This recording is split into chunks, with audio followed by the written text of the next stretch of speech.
কিছুদিন পরে খালা আমাকে মোবাইল করে বললো, বাবা তুমি হুজুর মানুষ, তোমার বোনের একটা মেয়ে হয়েছে, একটা ভালো নাম রাখো।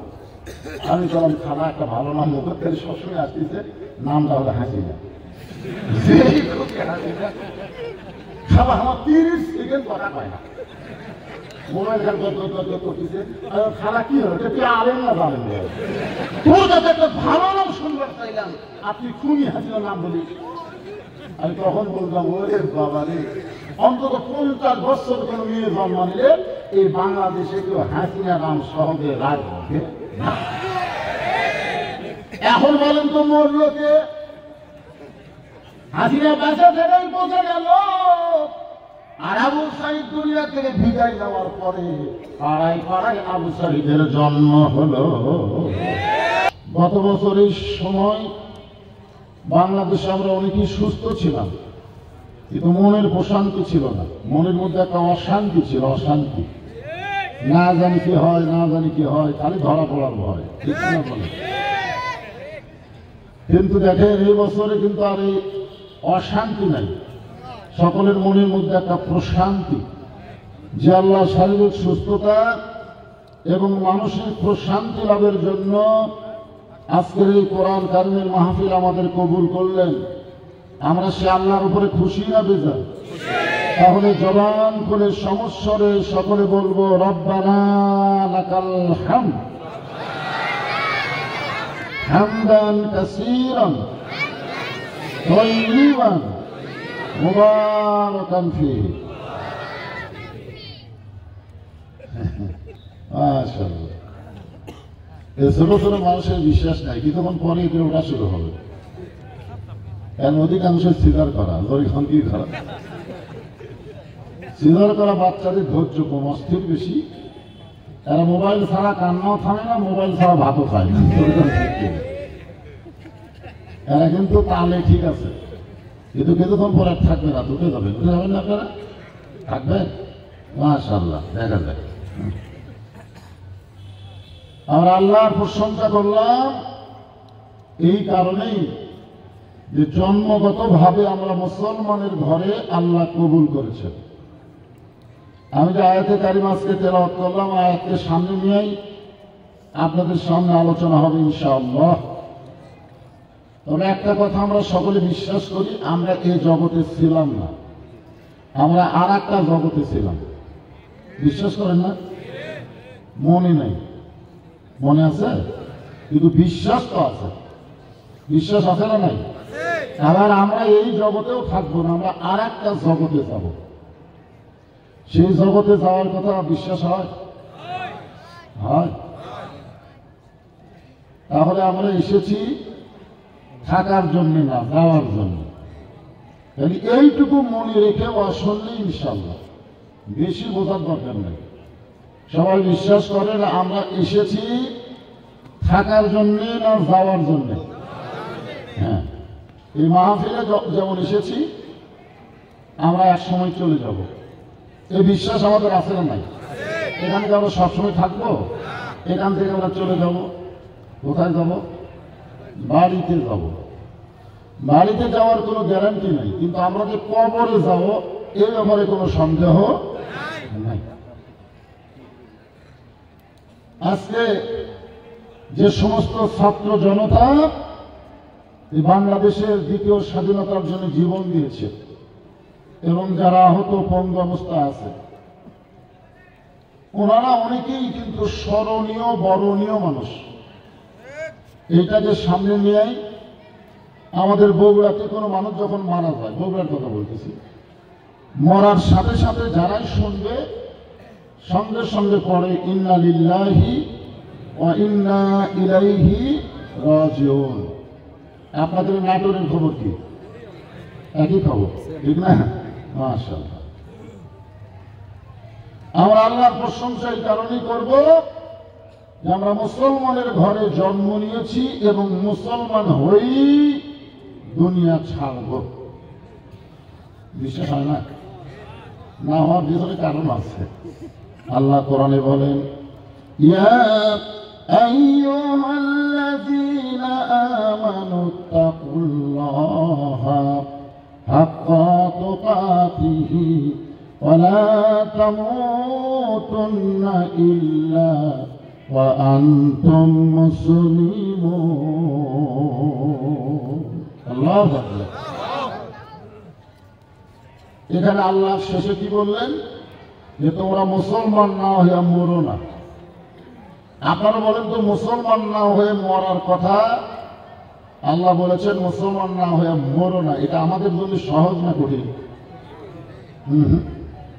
আমাদের জন্য খুবই সহজ। কিন্তু যারা হিন্দুর ঘরে জন্ম নিয়েছে, ইহুদি খ্রিস্টানের ঘরে জন্ম নিয়েছে, তাদের জন্য মুসলমান হয়ে মরা খুবই কঠিন। এটা আমাদের জন্য কি কঠিন? কারণ আমরা জন্মেছি তো মুসলমানের ঘরে, আমাদের মৃত্যু তো মুসলমান হিসাবে হবে। কিন্তু এই কথা আল্লাহ ইহুদি খ্রিস্টান বৌদ্ধ এদেরকে লক্ষ্য করে বলেনি। আল্লাহ বলেছেন, ইয়া আইয়ুহাল্লাযীনা আমানু, যারা আমাকে বিশ্বাস স্থাপন করেছে। এখানেই তো মাথা ঘোরে, এখানেই তো চিন্তা আছে না নাই? দরকার আছে না নাই? এই মাহফিল যারা করতেছেন, আপনাদের ভলেন্টিয়ার নেই আছে? তাহলে ওদিকে চিল্লা চিল্লা হয়, হয়েছে হয়। না না না, রাজবাড়ির ভিতরে মাহফিল, রাজবাড়ির ভিতরে তো ভদ্রলোকেরা আসবে।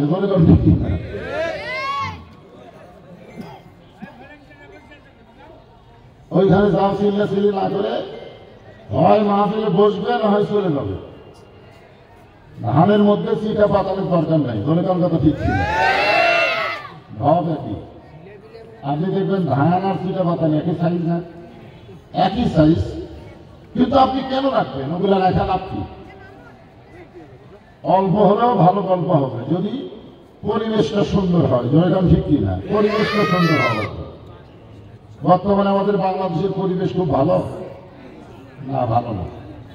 এই তো ওটাও কিছু হয়ে গেল। এই তো এই সব কয়টা তুলে যাও, ময়না চলে যাও। কারণ আমি জানি তো আমার মাদ্রাসা আছে, এদেরকে আমি চিনি না। এরা 1 ঘন্টার মধ্যে 3 বার পেশাব করার ছুটি দেয়। 1 ঘন্টার মধ্যে 3 বার, অথচ পেশাব লাগেনি। কিছুক্ষণ পরপরই আমি একজন চেয়ারে বসে দেখতেছি, একই ছেলে 1 ঘন্টার মধ্যে 2-3 বার বাইরে আসে। আমি বললাম, তোর খবর কি? পেশাব। ও যখন পেশাব খানাত গেল, আমি আস্তে আস্তে পিছনে দাঁড়া গেছি। দেখি কি কত পেশাব বার হয় জিনিস।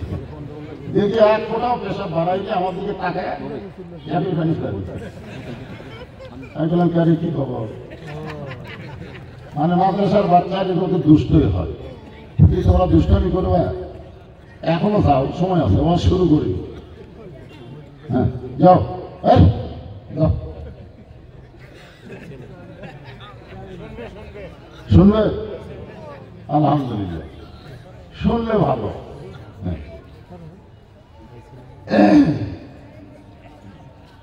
চিন্তা করে দেখেন, যারা ইহুদি খ্রিস্টান বৌদ্ধ হিন্দুর ঘরে জন্ম নিল, তাদের মুসলমান হয়ে মরা খুবই কঠিন। ঠিক কিনা বলেন?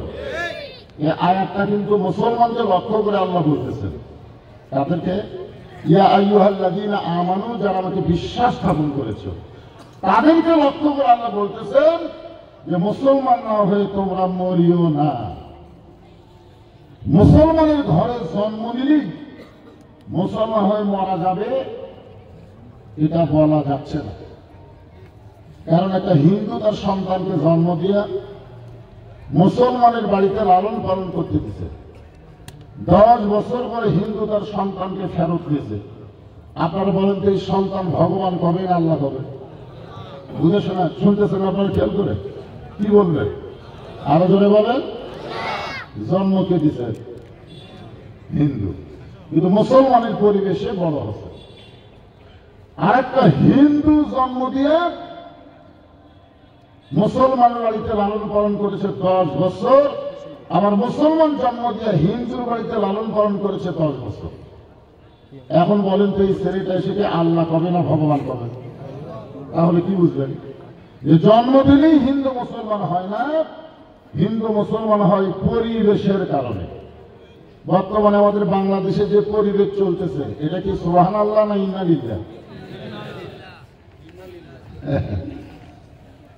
আল্লাহ বলতেছেন ইযা আসাবাতুহুম মুসিবাতুন ক্বালু ইন্না লিল্লাহি ওয়া ইন্না ইলাইহি রাজিউন।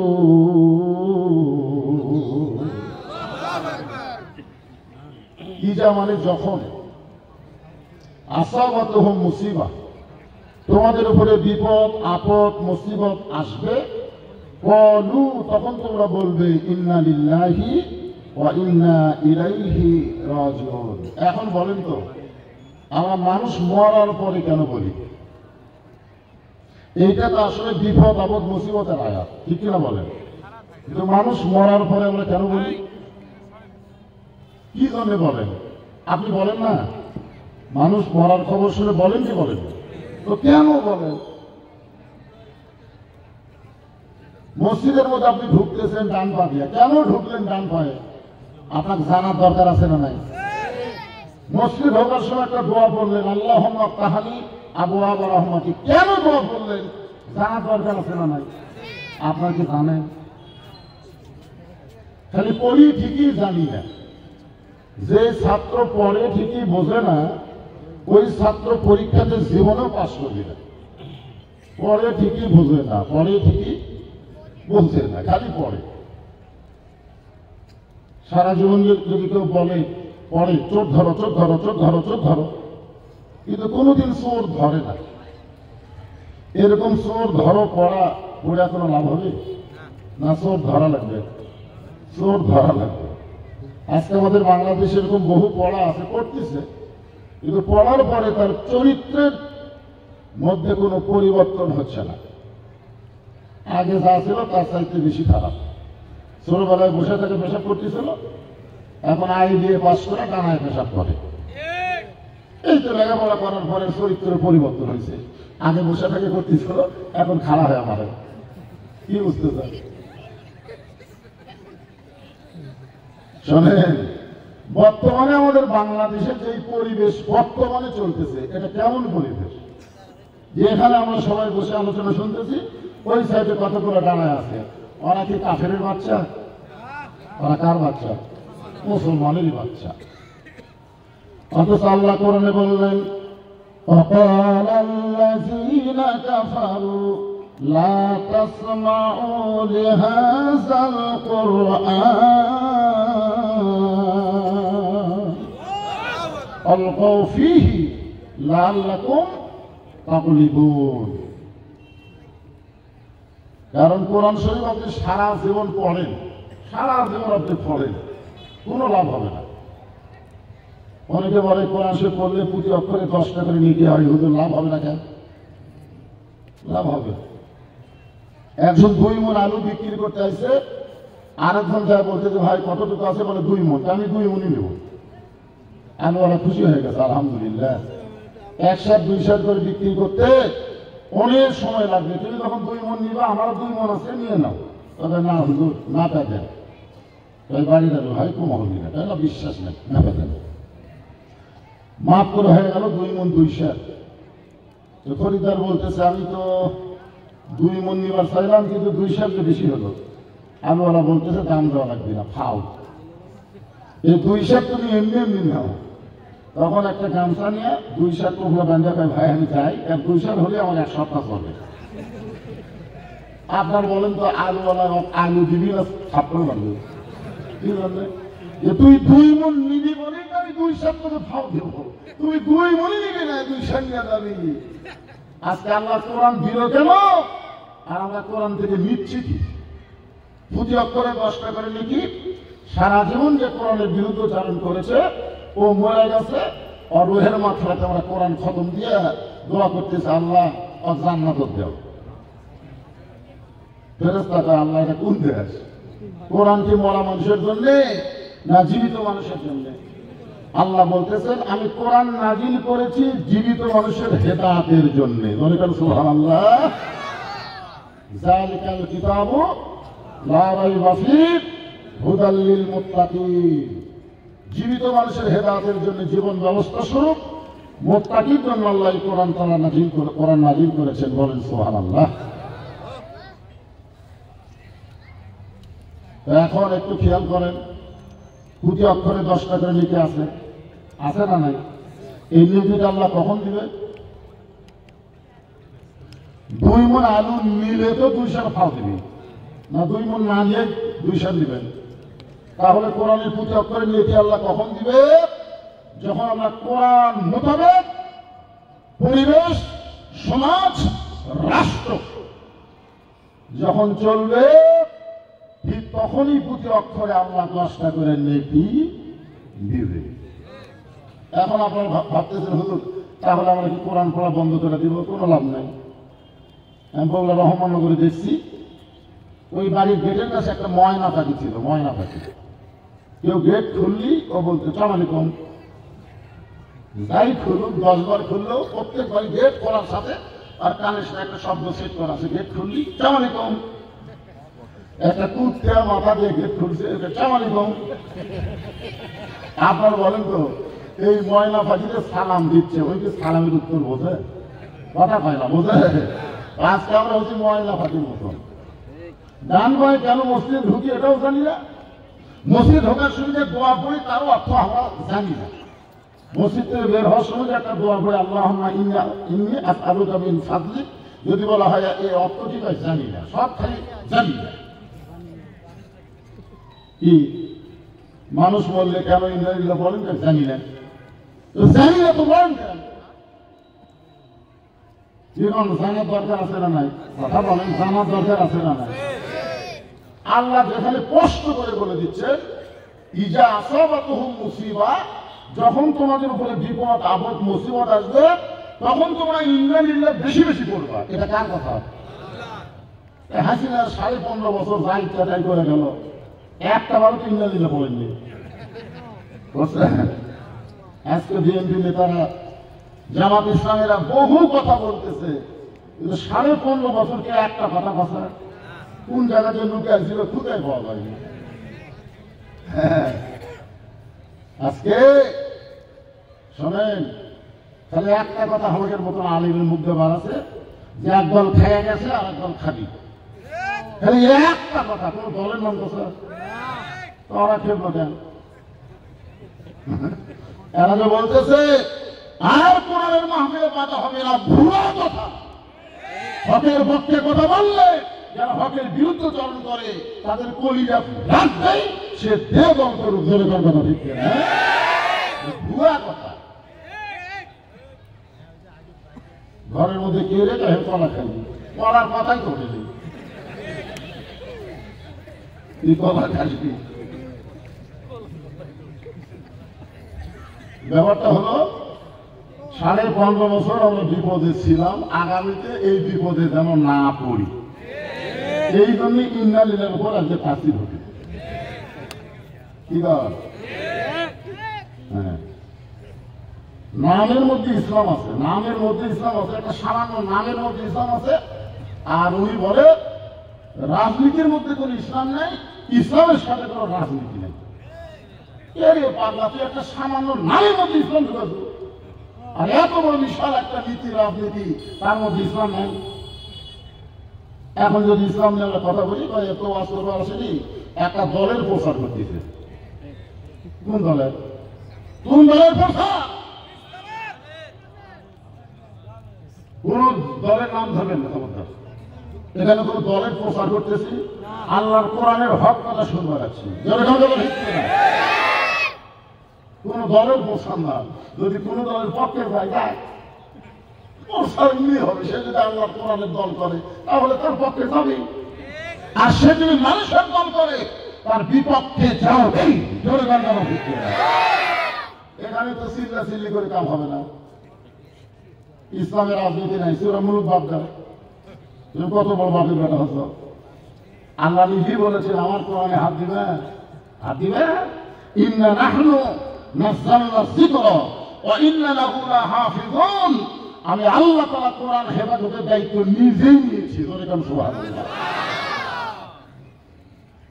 তাবারাকাল্লাযী বিয়াদিহিল মুলকু ওয়া হুয়া আলা কুল্লি শাইইন কাদির। গোটা পৃথিবীর রাজত্ব কর্তৃত্ব মালিকানা কার হাতে? সম্রাট শাহজাহান মসজিদের মধ্যে ঢুকে দিয়ে হাত তুলে কাঁদতেছে, ও বাদশাহ বাদশাহ, তোমার দরবারে আমি ফকির।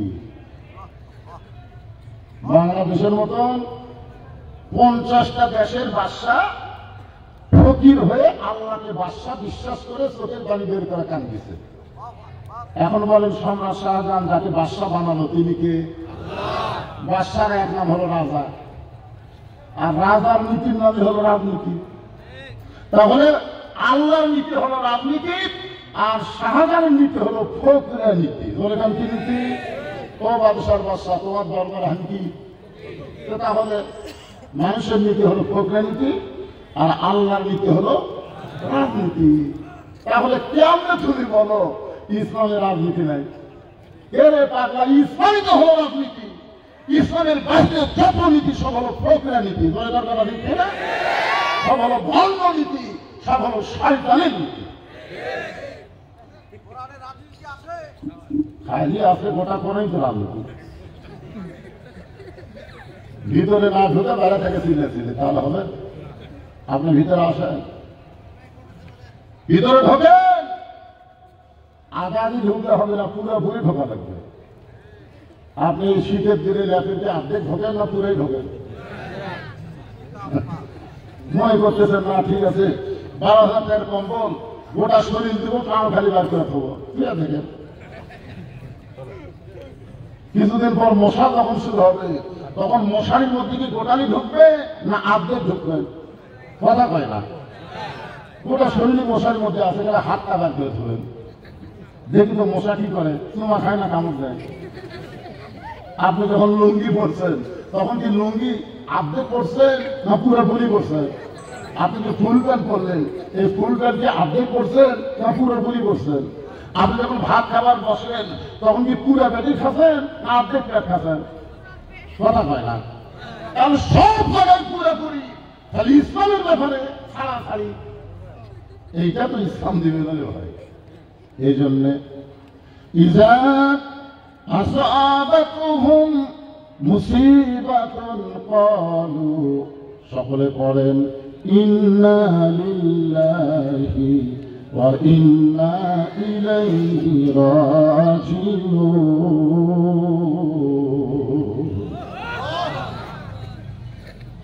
আল্লাহর একজন মস্ত বড় পয়গম্বর, নাম হলো মুসা কালিমুল্লাহ, নাম শুনছেন? উনি মাঝে মধ্যে একটা পাহাড়ের কাছে যাইতেন আল্লাহর সাথে কথা বলার জন্য। তার সাথে আমাদেরকে তুর পর্বতে যাওয়া লাগবে না। আমরা আল্লাহর কোরআন নিয়ে যদি তেলাওয়াত শুরু করি তাহলে কথা শুরু হবে কার সাথে? আরো জোরে বলেন, আল্লাহর সাথে। আল্লাহর নবী বলেছেন মুসা নবী কালিমুল্লাহ ডিগ্রি পাইছে, আমি নবী কালিমুল্লাহ ডিগ্রি পাইনি বলে তোমরা মন খারাপ করো না। আমার যে উম্মতেরা কোরআন পড়বে প্রত্যেকটা উম্মত একটা কালিমুল্লাহ ডিগ্রি অর্জন করবে। কারণ এই কোরআন কার বাণী? আরো জোরে বলেন। তুর পর্বতের কিনারায় দাঁড়িয়ে আছে মুসা নবী। আল্লাহ ডাকতে বলে, মুসা তোমার খবর কি? মুসা বলতেছে আলহামদুলিল্লাহ, আলহামদুলিল্লাহ। মুসা বলতেছে আল্লাহ আপনার খবর কি? আসলে আল্লাহর ছাদের মুসা কথাবার্তা বলবার পারে, বুঝলেন না? এই জন্য সাহস করে ফেলে দিছে যে আল্লাহ আপনার খবর কি? আল্লাহ বলতেছে আমি কেমন আছি যদি জানবার চাও, ইযহাব ইলা ফিরাউন ইন্নাহু তাগা। আমি আল্লাহ কেমন আছি যদি জানবার চাও তাহলে ফিরাউনের কাছে যাও। বললাম কার কাছে? আপনাদের রাজবাড়ি আল্লাহ কেমন আছে? রাজবাড়ি কেমন আছে আল্লাহ যদি জানবার চান তাহলে আপনাকে বলে দিবে ভালো করে। ওই দেখতেছেন হুজুর এই সাইডে সব আমার, ওই সাইডে অমুকের, ওই সাইডে অমুকের, ওই সাইডে আমার বাচ্চা স্যার, তো সবই কিন্তু তোমাদের হয় আল্লাহ। তাহলে চলে 2 মিনিট হাঁটা লাগবে।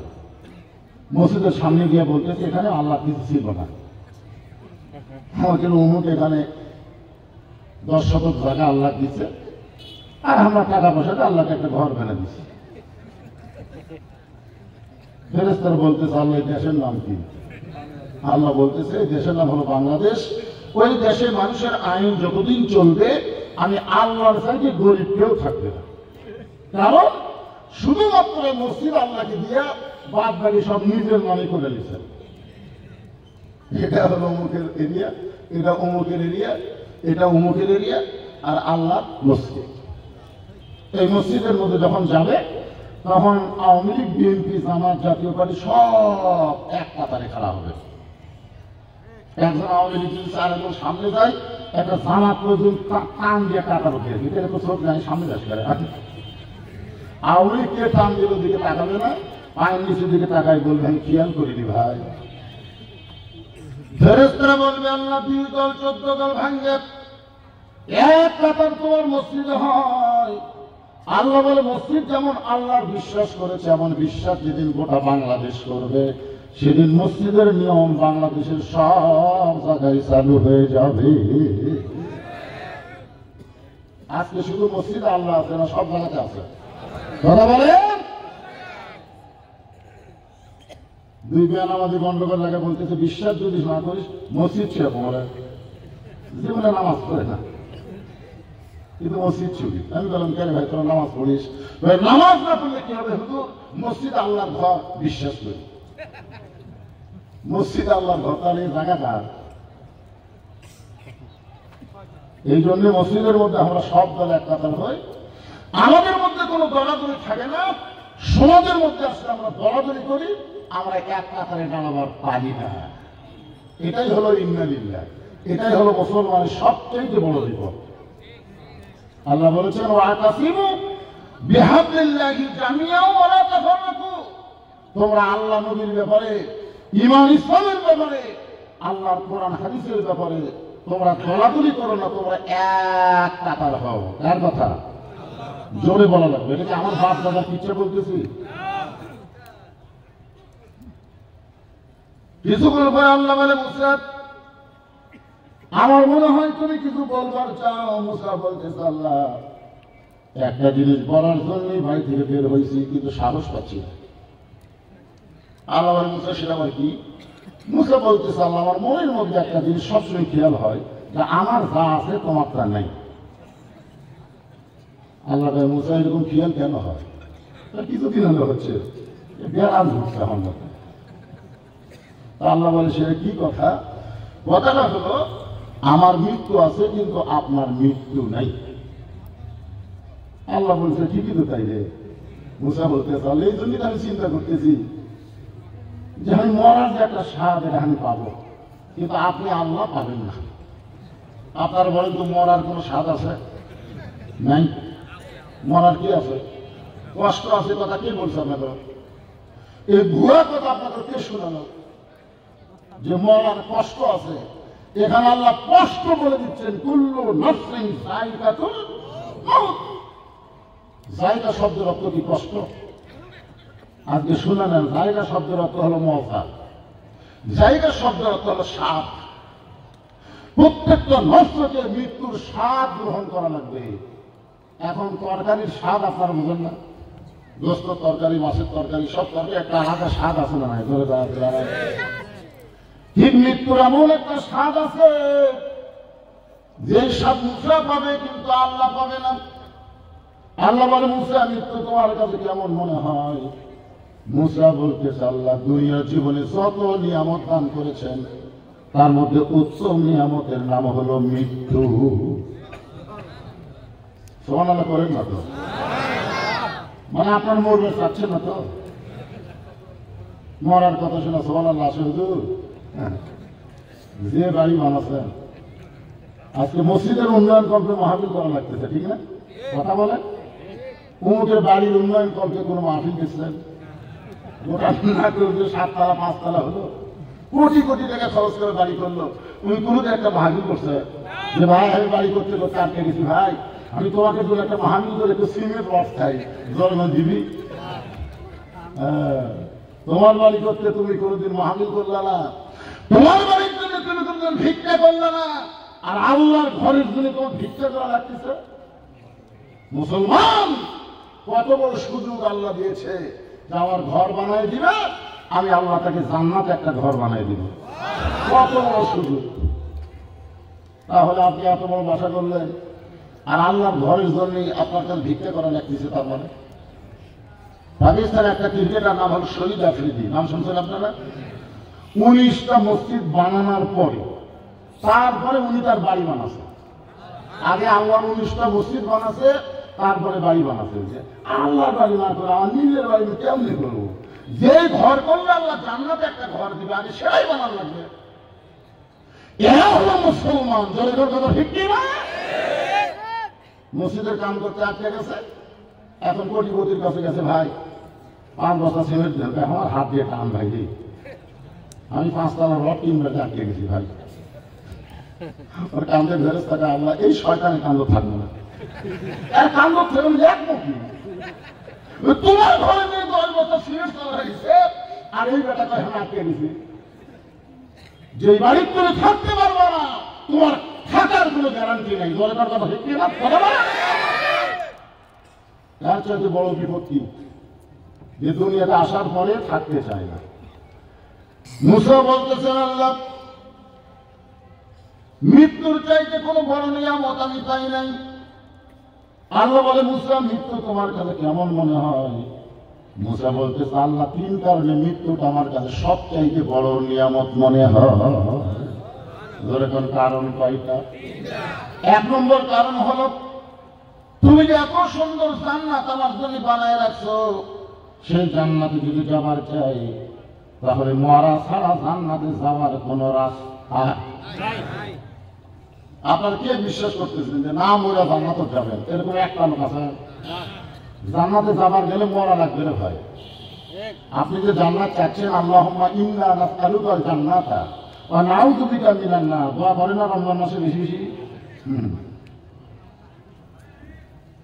আপনি জান্নাতে যাওয়ার দোয়া করতেছেন, আপনি মরবার চাচ্ছেন না। তার মানে যে হাসিনাকে দাঁড়ানোর জন্য যে 2000 ছাত্র জনতা জীবন দিল, কি মনে করতেছেন? সর্বপ্রথম যে জীবন দিল, আমি আগে রংপুরকে মুখিস করতাম, কিন্তু আবু সাইদ জীবন দেওয়ার পরে আমি তওবা করছি, এই রংপুরকে আর মহিষ করে দিব না। সর্বপ্রথম জীবন দেওয়ার জন্য সে দাঁড়িয়ে গেল। চিন্তা করছেন কিভাবে সে দাঁড়ালো? ওরা আবার ভিডিও আগে আমরা দেখলাম যে অন্যায়ের সঙ্গে আপোষ করে বেঁচে থাকার চাইতে জীবন দিয়ে বাংলার জমিনে ফ্যাসিস্ট মুক্ত করতে চাই। চাই না। দেখেন, মরানাই পছন্দ করলেন। আপনারা দেখেন, রাসূল বলেছেন শহীদের মৃত্যু একটা পিঁপড়া কাটার চাইতে বেশি কষ্ট হয় না। পিঁপড়া কাটা বলেন তা বড় পিঁপড়া, আমাদের খুবই পিঁপড়া, চিনি তোকে যেগুলো পিঁপড়া, এরকম একটা পিঁপড়া কামড়ালে আপনার কেমন কষ্ট হয়?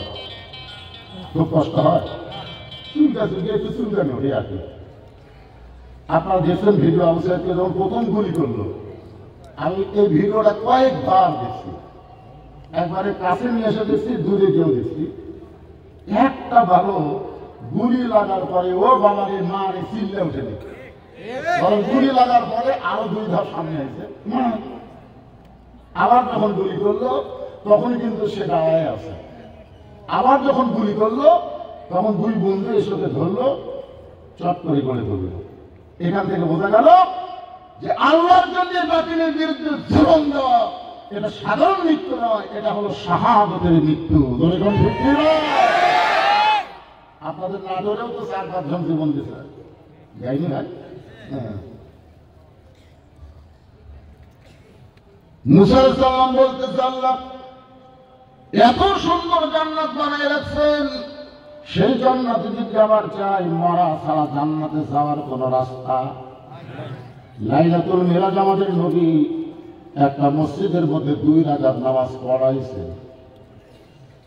কোরআন আল্লাহ বলেছেন, সুবহানাল্লাযী আসরা বিআবদিহি লাইলাম মিনাল মাসজিদিল হারাম ইলাল মাসজিদিল আকসা বর্তমানে জেরুজালেমে যে মসজিদটা আছে তার নাম হলো আকসা, যাকে আমরা বলি বাইতুল, কথা বলেন না কেন ভাইজান, বাইতুল মুকাদ্দাস। ওই মসজিদে আল্লাহ নবী 2 রাকাত নামাজের ইমামতি করেছেন। সাহাবীরা জিজ্ঞেস করলেন, হুজুর কোরআনের আয়াতে 2টা মসজিদের নাম আছে, একটা হলো মসজিদে হারাম আর একটা বাইতুল আকসা, এই 2 মসজিদের মধ্যে দাম বেশি, তার কোন মসজিদের দাম বেশি? তো আল্লাহ রাসূল কিছুক্ষণ চিন্তা করলেন, তারপরে বললেন বাইতুল্লাহ মসজিদে হারাম যেটা আমরা তাওয়াফ করি তার দাম বেশি, আর বাইতুল মুকাদ্দাসের সম্মান বেশি। আপনার বলেন তো দাম বেশি আর সম্মান বেশি, তার মধ্যে তফাৎ কি? এমপির দাম বেশি, ইমামের সম্মান বেশি।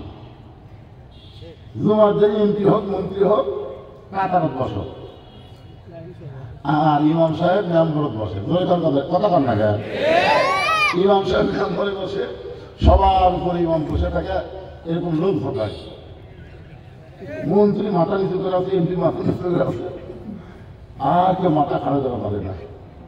তার মানে কি বোঝা গেল? এমপির দাম বেশি, মন্ত্রীর দাম বেশি, আর ইমামের সম্মান বেশি। সমস্ত নবীরা মসজিদে হারাম তাওয়াফ করতে পারে, মসজিদে হারামের মধ্যে সমস্ত নবীরা ঢোকে নাই, কিন্তু বাইতুল মুকাদ্দাসের ভিতরে আল্লাহ সমস্ত নবী রাসূলকে ঢুকাইয়া আমাদের নবীর পিছনে ইক্তেদা করাইছে। ধরে কান সুবহানাল্লাহ।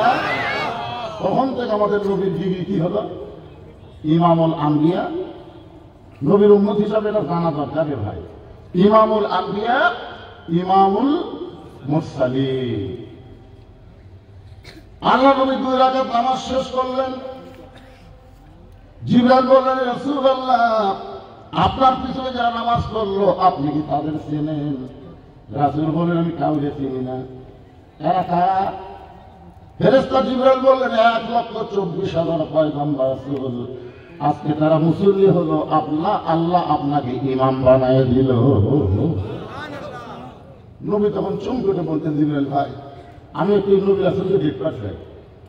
সঙ্গে সঙ্গে একটা মেম্বার এনে নবীকে বলা হলো, আপনি মেম্বারে দাঁড়ায় সমস্ত নবী রাসূলকে দেখেন। আল্লাহ রাসূল দেখতেছে সমস্ত নবী রাসূলকে। একটা নবী খুব আস্তে আস্তে আস্তে আস্তে আস্তে আস্তে নবীর কাছে আসছে। একটা নবীকে দেখতে দেখতে একেবারে নবীর কাছে চলে যাচ্ছে। তো আল্লাহ রাসূল বললেন, ভাই আপনি কোন নবী? বলে, আমার নাম হলো ইউসুফ। নবী ভাই কে? ইউসুফ তো হলো সবচেয়ে সুন্দর। এই আমার কাছে চলে আসলো। নবী খেয়াল করে দেখে হেজাকের কাছে মোমবাতি। নবী হলেন হেজাক আর ইউসুফ নবী হলো মোমবাতি। সুবহানাল্লাহ। অনেক বক্তা বলে ইউসুফকে আল্লাহ সবচেয়ে সুন্দর করে তৈরি করছে, ভুয়া কথা। আমাদের নবীর মতন সুন্দর পৃথিবীতে কেউ আসেওনি, কেউ কোনোদিন আসবেও না।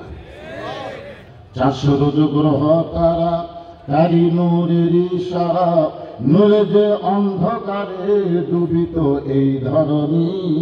সবাই বলেন নবী মোর পরশমণি, নবী মোর সোনার খনি, নবী নাম ভাবে যেজন সেই তো দোজা হানির ধ্বনি। আল্লাহু আকবার। নবী তাকে দেখেন পিছনে একজন নবী দাস, তার চেহারার মধ্যে কোনো নূর নাই, চেহারার মধ্যে কোনো আলো নাই। নবী বলেন, জিবরাইল ভাই ওইটা নবীকে, যার চেহারা এরকম দেখা যায় বিমর্ষ অবস্থায়। জিবরাইল বলেন, হুজুর আপনি তাকে তলব করেন। নবী তলব করা মাত্র নবীর কাছে সে যখন দাঁড়ায় যায়, আল্লাহ রাসূল আফসোস করে বলে, সবার চেহারা আলো, আপনার চেহারায় কোনো নূর নাই, কারণ কি? আপনার নামটা কি? ভাই আমার নাম হলো ঈসা রুহুল আল্লাহ। তাহলে সবার চেহারায় আলো, আপনার চেহারা কালো হওয়ার কারণ কি?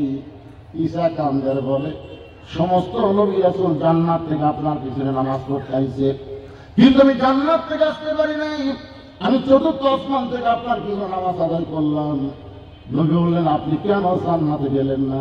বলে, এখন পর্যন্ত আমার মৃত্যু হয় নাই, না মরলে জান্নাতে আমি কেমনে যাই? এখান থেকে প্রমাণ হলো জান্নাতে যাবার গেলে মরা লাগবে। তখন আপনারা কারা কারা করবেন না হাত তোলেন। তাহলে এই মুহূর্তে আমি একটা স্লোগান দেবো, কারণ ইন্না লিল্লাহি তাফসীর করবার এই স্লোগান দরকার। আমি যেই বলবো জান্নাতে যাইতে গেলে কি চাই, আপনার বলবেন মরতে চাই। বলতে পারবেন না ভাইজান? জান্নাতে যাইতে গেলে কি চাই? আরো জোরে জোরসে বলুন। ইয়ামিনকে যখন একটা পুলিশ গাড়ি থামায়া এরকম গাড়ির থেকে হাত ধরে নামা ফেলা দিল, আপনার দেখছেন সে ভিডিও? দেখছেন? ফেলা দেওয়ার পরে কিন্তু ছেলেটা এরকম করছে, করেনি? গাড়ির কাছে পড়ার পরে তাকে আবার টানে নিয়ে এসে রাস্তার এক সাইডে দিল। এই ভিডিও দেখার পরে আমার গাড়ি আমি ধ্বংস হয়ে গেছিল, মানে দেখি তার হাত একটু দুর্বল। আমাকে বলে আর মানুষ একটা ছেলেকে ভাবে ফেলে দিল গাড়ি থেকে, ছেলেটা জীবিতও ছিল, তারপরেও তার কোনো চিকিৎসা হলো না। আমি বললাম দিদি কান্দো না, এই যে চিকিৎসা করলে হয়তো কিছুদিন বাঁচত, কিন্তু এভাবে চলে যাওয়ার কারণে আর জান্নাতের দরজা আল্লাহ তাকে তুলে ধরেছে। এই মৃত্যু সবার ভাগ্যে হয় না। আল্লাহ চাইলে প্রত্যেকটা মাহফিল দোয়া করেছে, আল্লাহ আমাকে শাহাদতের মৃত্যু দিও। জেলখানায় মরলে তিনি শাহাদতের মৃত্যু হতো না, এই যে জেলখানা থেকে বের করে তাকে হাসপাতাল নিয়ে গিয়ে হত্যা করা হয়েছে। আল্লাহ তারা হত্যার মাধ্যমে তার দোয়া কবুল করেছে। বোঝা লাগবে।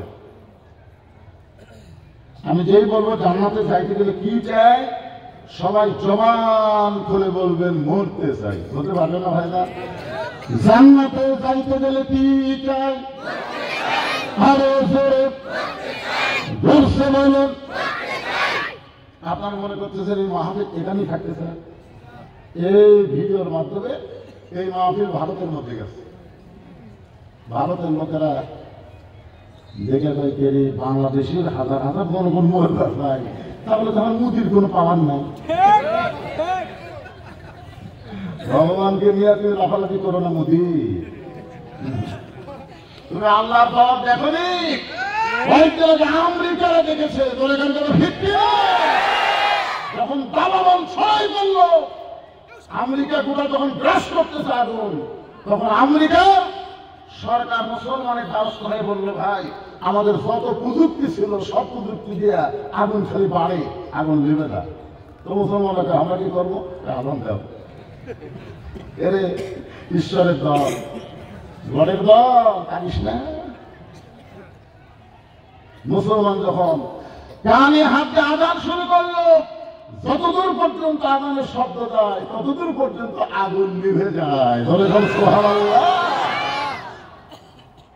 এই আজানের শব্দ, আল্লাহ করে শব্দে আগুন নিভে যাওয়ার কারণে এক সময়ের মধ্যে আপনি চাইলে 1300 খ্রিস্টান মুসলমান হয়ে গেল। ধরে ধর সুবহানাল্লাহ। কি মনে করতেছেন আমার ভগবানের ভাব আছেন?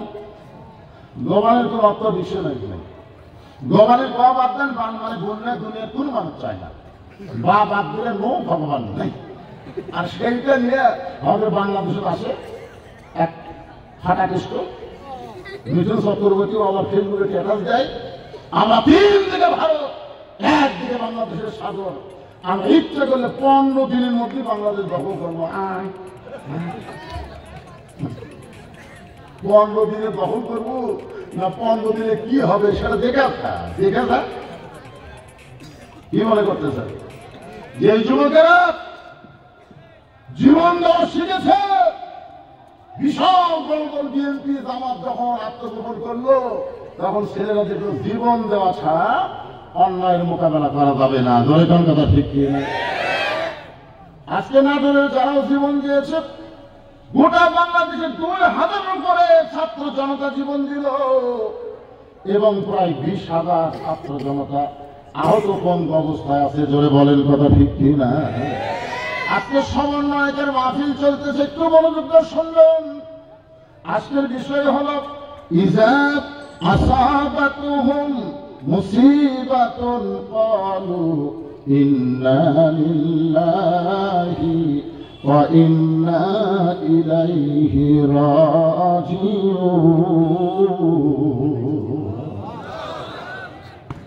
একটা গজল গাই, গান গাই। এই আয়াতের উপরে একটা গান গাবো, দেখে আপনারা বুঝবার পারেন কিনা। যাবো? কোন বনেরই পাখি তুমি আইলারে কোন বনে, আবার কোন বনেতে যাইতে হবে পড়ছে নাকি মনে।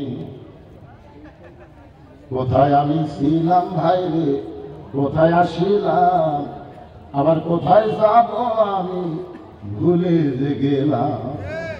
আমরা এসেছি, যাওয়ার কথা ভুলে গেছি। এই যাওয়ার কথা ভুলে যাই তো হাসিনা করেছে 41 সালের আগে আমার নামাইকে দেখছেন। এরা যারা যাওয়ার কথা মনে রাখবে, এই অহংকারমূলক কথা তারা কোনোদিন বলতে পারবে না। ধরে কোন কথা ঠিক নেই, মাজা ধরে গেলে তুলে দেওয়া লাগে, কাঁপতে কাঁপতে বাইক বুকুর দিয়ে খেলা হবে, খেলা হবে। যাওয়ার কথা মনে থাকলে খেলবার পাই, কেন যে তুই নিজে লড়বার পারিস না, তুই খেলবো কি? এই জন্য গানটা মনোযোগ দিয়ে শুনছেন, আরেকবার শোনেন। কোন বনেরই পাখি তুমি আইলারে কোন বনে, আবার কোন বনেতে যাইতে হবে পড়ছে নাকি মনে। মনে করতেছে? একটু মনোযোগ দিয়ে শুনবেন।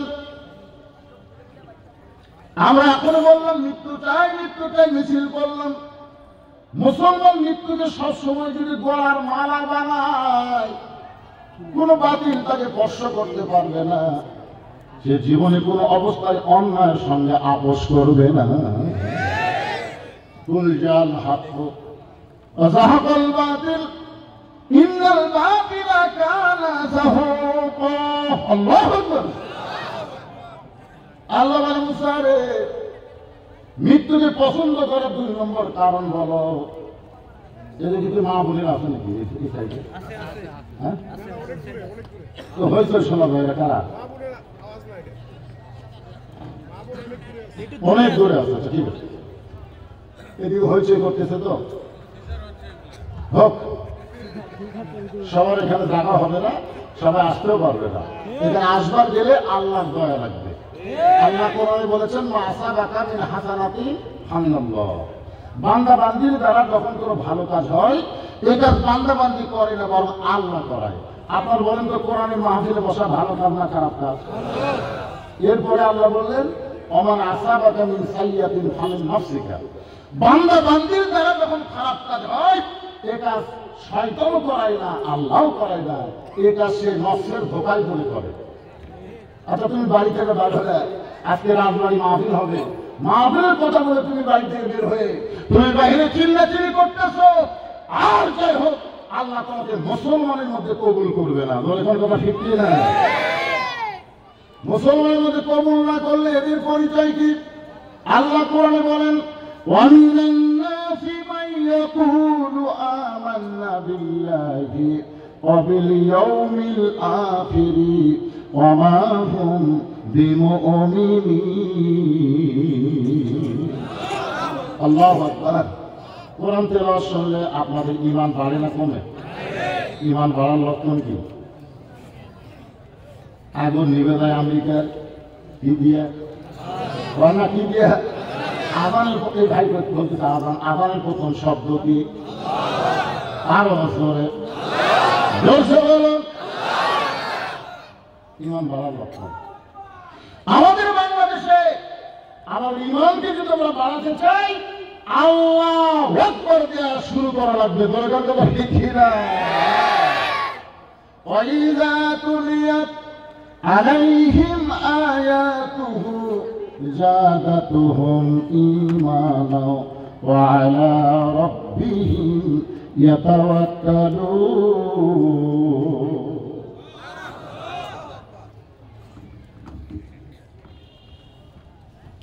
কি লেখছেন ভাই?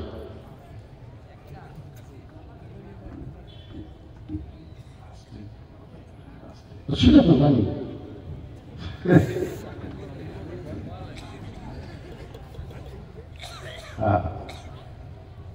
মুসা আলাইহিস সালামকে আল্লাহ বলতেছে মৃত্যুকে পছন্দ করা 2 নম্বর কারণ। এই 2 নম্বরটা খেয়াল করবে। এটা কিন্তু এদের যারা জীবন দিল, হাসিনা চলে গেল, হাসিনা পলানোর ভিডিও আপনারা দেখছেন, আর কিছুদিন আগে খালেদা জিয়াকে নিয়ে গেল, সেটা আপনারা দেখছেন। এই যে নেতা বললো না, নেতারা বসে থাকা দরকার আছে, কিন্তু এরা ভাষণ দিয়েছিল ভাই, এরা ওয়াজ শোনে না। তো এখন হাসিনা যখন পালায় গেল, ওই সময় দুই বোন হাঁটতেছে, আমি খেয়াল করে দেখছি, শেখ রেহানা মাথা নিচু করে হাঁটতেছে, আর হাসিনাকে যাওয়ার সময় এইভাবে চারিদিকে তাকাচ্ছে। তাকে একটা গুনগুন করে গান গাইছিল, গানটা আপনারা শোনেননি? আমি শুনছি, হয়তো বলুন তো কেমনে, এটা মনে মনে মন সকালে বোঝা পায়।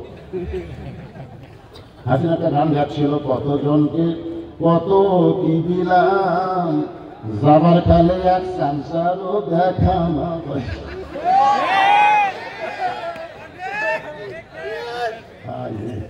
একটা সংসার নাই,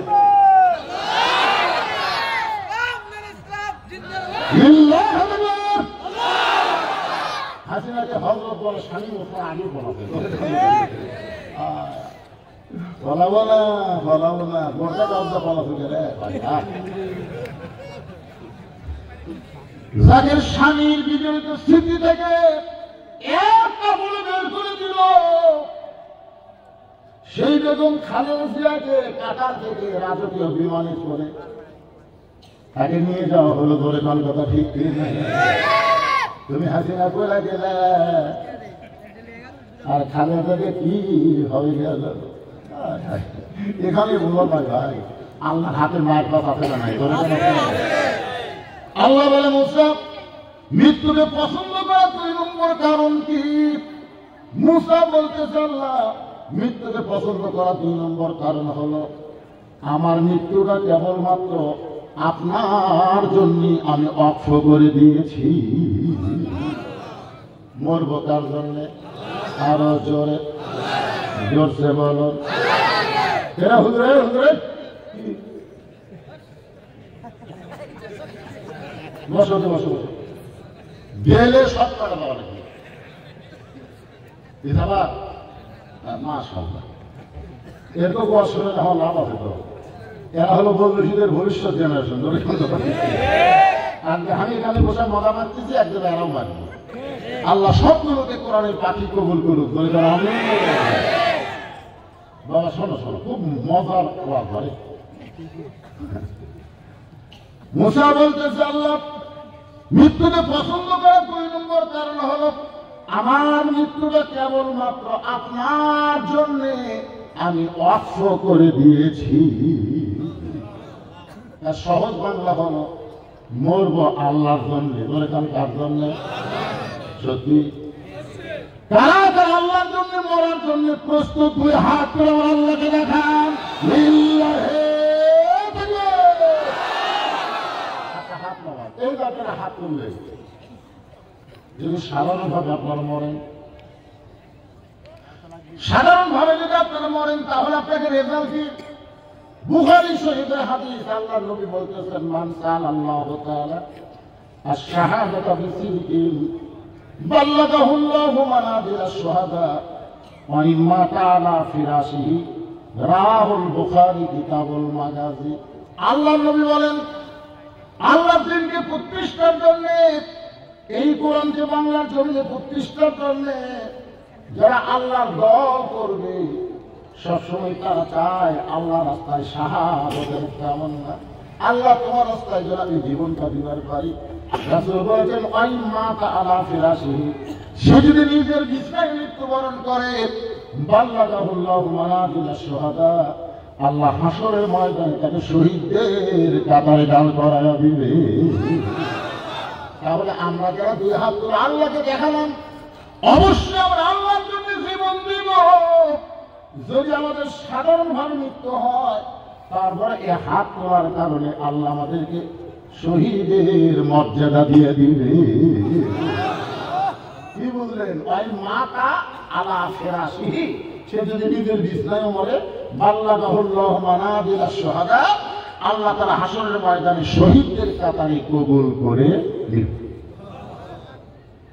আমার এলাকার এক গ্রাম সম্পর্ক ভাই আমাকে বলতে, ভাইজান আমার একটা ছেলে হয়েছে, আপনার আলেম মানুষ একটা নাম রাখেন তো।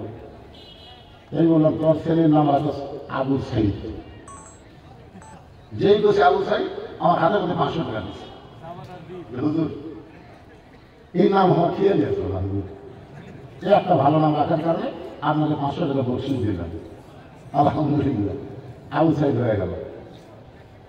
ওই লোকটা আমাকে, আমার ভাইটা আমাকে সে 3 মাস পরে বলতেছে, ভাই আপনি আমার ছেলের নাম আবু সাইদ রাখেন, কিন্তু উত্তর পাড়ার আরেকটা ছেলের নাম আবু সাইদ, আপনি কোন একই গ্রামে 2 আবু সাইদ কেমন লাগে?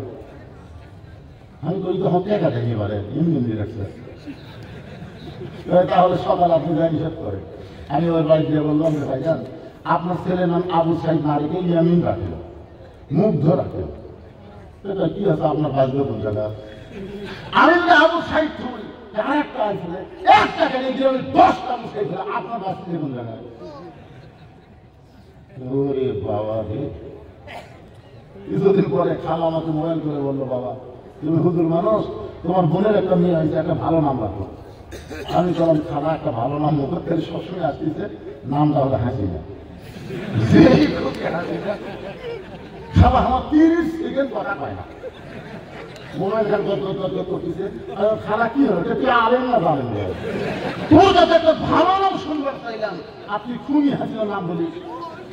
আমি তখন বললাম, ওরে বাবা রে, অন্তত 50 বছর কোন মেয়ে জন্ম নিলে এই বাংলাদেশে কেউ হাসিনা নাম সহজে রাখবে না। এখন বলেন তো, মরলোকে হাসিনা বেঁচে থেকেই বোঝা গেল। আর আবু সাইদ দুনিয়া থেকে বিদায় যাওয়ার পরে পাড়ায় পাড়ায় আবু সাইদের জন্ম হলো। لمن يقتل في سبيل الله أموات بل أحياء ولكن لا تشعرون। তার কথা আল্লাহ কোরআনে বলতেছেন, আমার রাস্তায় যারা জীবন দিবে তাদেরকে তোমরা মৃত্যু বলো না, আমি আল্লাহ বলতেছি তারা অমর। হোসেন রাদিয়াল্লাহর মাথা যখন ইয়াজিদের দরবারে নিয়ে গেছে, হোসেন রাদিয়াল্লাহর মাথা কোথায় নিয়ে গেছে? একটু মনোযোগ দিয়ে শুনবেন। মাথা নিয়ে গেছে, দেহ কিন্তু কার মারা পোড়া, 80টা ঘোড়া হোসেন রাদিয়াল্লাহ দেহের উপর দিয়ে ওরা ঘোড়া ছুট খেলছে, গোটা দেহ ছিন্ন ভিন্ন হয়ে গেছে। হোসেন রাদিয়াল্লাহ দেহ নেওয়ার মতনের কোন অবস্থা ছিল না, দেহ থেকে মাথাটা কেটে ইয়াজিদের দরবারে দামেশে নিয়ে গেছে। একটা গামলার মধ্যে মাথাটা নিয়ে উপহার দিচ্ছে, যা বলা এই যে আপনার শত্রুর মাথা। আল্লাহ যদি জীবন দেওয়া, একটু মনোযোগ দিয়ে শোনেন, আমার জীবনটা আল্লাহর মতো অক্ষ করলাম। কে বলছে? মুসা আলাইহিস সালাম। কে বলছে? ইয়াজিদের হাতে তখন একটা লাঠি ছিল, লাঠি। ওই লাঠিটা হোসেন রাদিয়াল্লাহর মুখের মধ্যে ঢুকে দিল। শরীর তো নাই, যার মাথা আছে, এর মাথার মুখের মধ্যে ঢুকে দিয়ে বলে, ইয়াজিদ আজকে তোমার অবস্থা দেখো, তুমি শেষ। আমি ইয়াজিদ এখন ক্ষমতা আছে, হোসাইন তুমি শেষ হয়ে গেছে, তোমার অস্তিত্ব নেই। না না, ইসলামকে জীবিত করবে, আজকে দেখো তোমার অবস্থা কি, তুমি শেষ হয়ে গেলে। আর আমি ক্ষমতার চেয়ারে বসলাম। ইয়াজিদের সামনে যত মানুষ ছিল সবাই মাথা নিচু করে আছে। এত বড় কথা ইয়াজিদ বলতেছে, কেউ মাথা তুলে কথা বলার সাহস পাচ্ছে না। সবাই যখন মাথা নিচু করে আছে, এমন সময় 80 বছরের একজন বয়স্ক নবীর সাহাবী, নাম হলো আনাস ইবনে মালিক। 80 বছরের একজন সাহাবী আনাস ইবনে মালিক লাঠিতে ভর দিয়ে দাঁড়ায় গেছে। দাঁড়াও বুড়ো মানুষ, খালি সিয়ারত বসে নামাজ পড়ো না। আজকে আমাকে মসজিদে সেই থেকে বললো, হুজুর আমাকে এখানে একটা সিয়ারত দিন। আমি তো কতবার আল্লাহ শুনতে হবে করলাম, আপনাকে রাজবাড়ি মসজিদে সিয়ার আছে, কথা কন এখন আছে, এটা মিডিয়ার মাধ্যমে গোটা পৃথিবী ছড়া পড়বে। রাজবাড়ি মসজিদে কোন চেয়ার, সবাই ধরে বলবেন কোন চেয়ার পারিস না, বসে থাকবো, বসে থাকবো। চেয়ারে বসলে আল্লাহর আনুগত্য আদায় হবে। আর তোমাকে ডানান লাগবে, তুমি হাঁটে হাঁটে মসজিদে আসবে, তার মানে তুমি ডানান পারো না, আমার না পারলে হাঁটলে কেমনে? তারা হাঁটে হাঁটে মসজিদে এসে তুমি সিয়ারে বসে, তোমার স্মরণ করে না। সিয়ারে বহু আজ করছে, আজকে সিয়ারে কোনো আসবো দেখেন লাঠিতে ভর দিয়ে 80 বছরের বয়স্ক সাহাবী আনাস বলতেছে, তুমি হোসেনকে চিনো না, যদি হোসেনকে তুমি চিনতে তাহলে মুখের মধ্যে লাঠি ঢুকে এরকম তিরস্কার কথা বলতে পারছো না। ইয়াজিদ, এই হোসেন যখন ছোট্ট ছিল, আমি তখন নবীর বাড়িতে খাদেম ছিলাম, একাধারে 10 বছর আনাস নবীর খিদমত করেছে। ধরে কোন সুবহানাল্লাহ। আনাস রাদিয়াল্লাহু বলেন, আমি নবীর ঘরের দরজার পাশে দাঁড়িয়ে আছি, আল্লাহ নবী শুধুমাত্র ফরজ নামাজ বাদ দিয়ে নফল নামাজ, সুন্নত নামাজ বাড়িতে পড়া পছন্দ করতেন। রাসূল বলেছেন, তোমাদের বাড়িতে তোমরা গোরস্থান বানাবা না, অন্তত ফরজ নামাজ মসজিদ আমাদের পড়ে বাড়িতে কিছু নফল নামাজ তোমরা আদায় করো। নফল নামাজ যখন আদায় করবে, ছোট ছোট বাচ্চারা তোমাদের নামাজ পড়া দেখে তারাও কিন্তু আস্তে আস্তে নামাজি হবে। এরকম ঠিক না?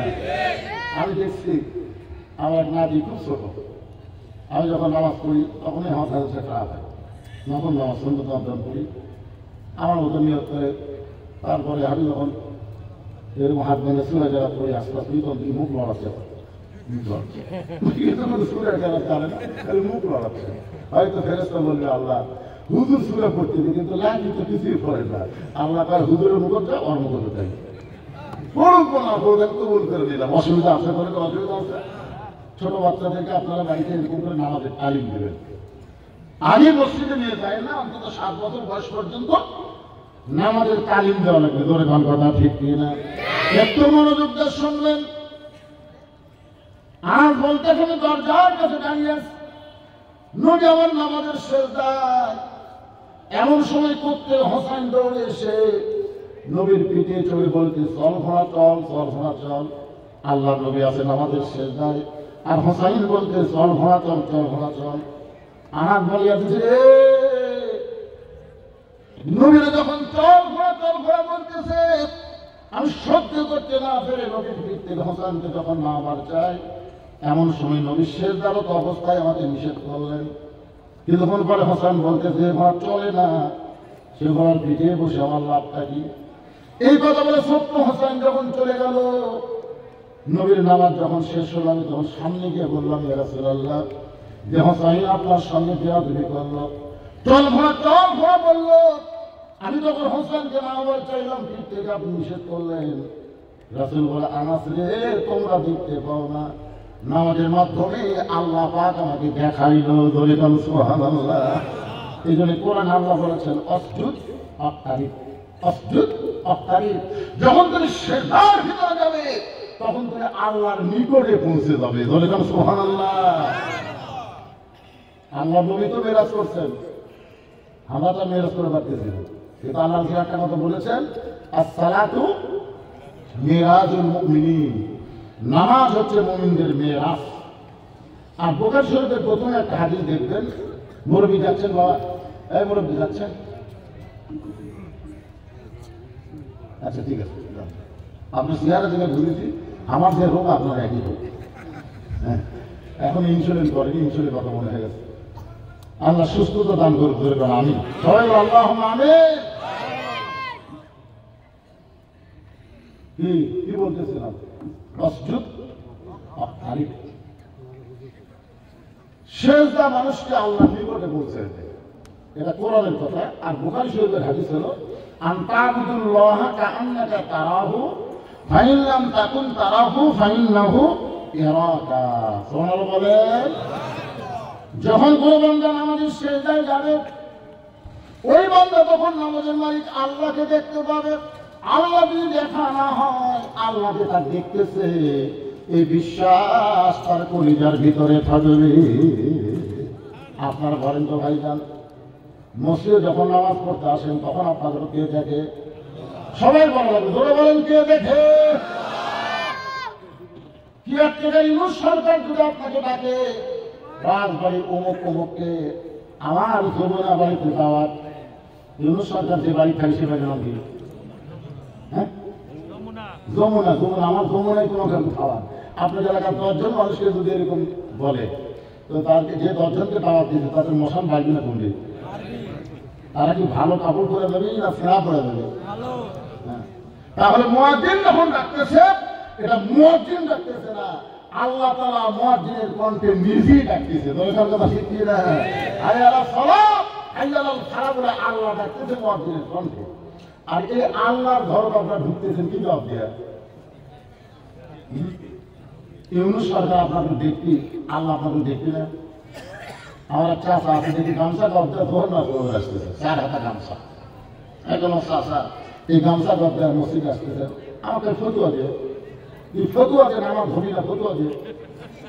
আমি বললাম চাষা রাগ করলেন, এই ধরিটা হাসি না তুমি দেওয়া পারবে, গামছা গদ্দা আমার ধরি না কোন কি লাভ আছে? আমি বললাম চাষা এই গামছা গদ দেখে আপনি বিয়ের বাড়ি যাওয়া করবেন? চাচা বলতেছে এই বছর 5টা পাঞ্জাবি বানাইছি, আমি কি পাগল হয়েছি বিয়ের বাড়ি গামছা গায়ে যাবো? জামার বাড়িতে যাওয়ার পারবেন? আমার বলে তুই ওয়াজ করে রাত গাইতেছি, পাগল হয়ে গেলি, জামাইয়ের কি দাম নাই? জামাইয়ের বাড়ির শ্বশুরগুলো যদি গামছা গায়ে যায়। আমি বললাম চাচা যদি আপনার পাঞ্জাবি না থাকতো সেইটা ভিন্ন কথা। এই বছরই 5টা পাঞ্জাবি তৈরি করছেন, তাহলে আল্লাহর ঘরের মধ্যে গামছা গায়ে ঢুকতেছেন, আল্লাহ কি আপনাকে দেখবে না? এই জন্য বলা হয়েছে লিবাসুত তাকওয়া, এমন একটা পোশাক পরবে যে পোশাক পরার কারণে আল্লাহ ভীতি তোমার কলিজার মধ্যে ঢুকবে।